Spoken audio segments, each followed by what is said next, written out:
Hello everyone, তো welcome back to my channel. আমি Moumita from West Bengal. তো এই যে তোমাদের সাথে আরেকটি নতুন রেসিপি নিয়ে চলে এলাম। এটা হচ্ছে চিংড়ি মাছের পন কারি। এটা বাঙালিদের খুব জনপ্রিয় একটি খাবার, খুব স্বাদেও খুব টেস্টি হয়। দেখো এই যে ভালো করে চিংড়ি মাছগুলোকে কেটে ধুয়ে নুন হলুদ মাখিয়ে রেখে দিলাম। তারপরে এই যে কড়াইতে তেল দিয়ে আলু দিয়ে ভেজে নেব। এই রেসিপিটা অবশ্যই আলু দিয়ে করতে হয়, আলু আর চিংড়ি মাছ দিয়ে। এই যে আলুগুলো ভালো করে ভেজে নিলাম, ভাজা হয়ে এসছে আলুগুলো। তারপর চিংড়ি মাছগুলো দিয়ে একটু হালকা করে চিংড়ি মাছগুলোকে ভেজে নেব। হালকা যখন লাল হয়ে এলে সঙ্গে সঙ্গে নামিয়ে নেব, নাহলে চিংড়ি মাছগুলো শক্ত হয়ে যায়। তো যার জন্য খুব হালকা করে ভাজতে হয়। তো এই যে আমার ভাজা হয়ে এসছে, এবার উঠিয়ে নেব। যে আমাদের চিংড়ি মাছ তো আমার বাঙালিদের খুবই জনপ্রিয় একটি খাবার, খেতেও খুব সুস্বাদু। তো এই যে আমাদের ভাজা হয়ে গেছে আমার।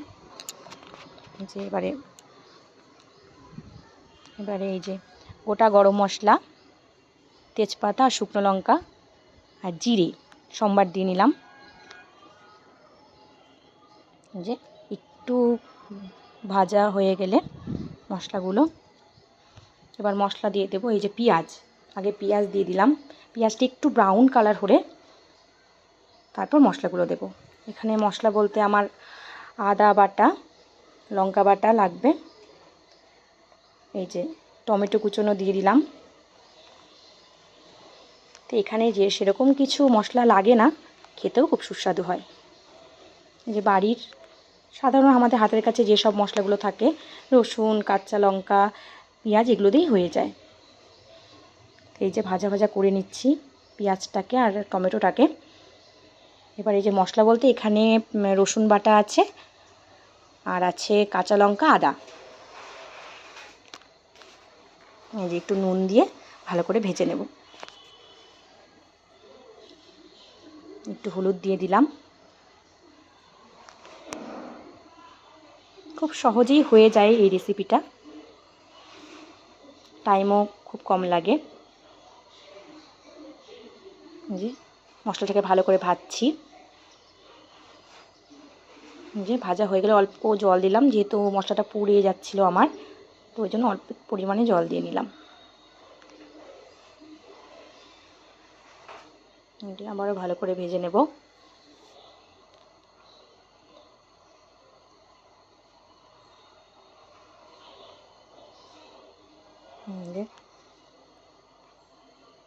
ভালো করে সেদ্ধ হয়ে যাবে পেঁয়াজগুলো, গোটা গোটা থাকলে হবে না, ভালো করে মিশে যাবে। এই যে ভালো করে ভেজে নিয়েছি, মিশে গেছে পেঁয়াজগুলো।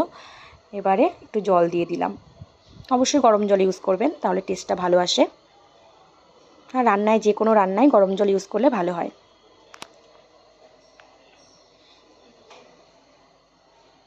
এই যে কষানো হয়ে এসছে। এবার এই যে আলুগুলো, ভাজা আলুগুলো দিয়ে দিলাম। ভাজা আলুগুলো দিয়ে এই যে চিংড়ি মাছগুলো দিয়ে ভালো করে ফুটবে। একটু ফুটে উঠলে ঢেকে দেব।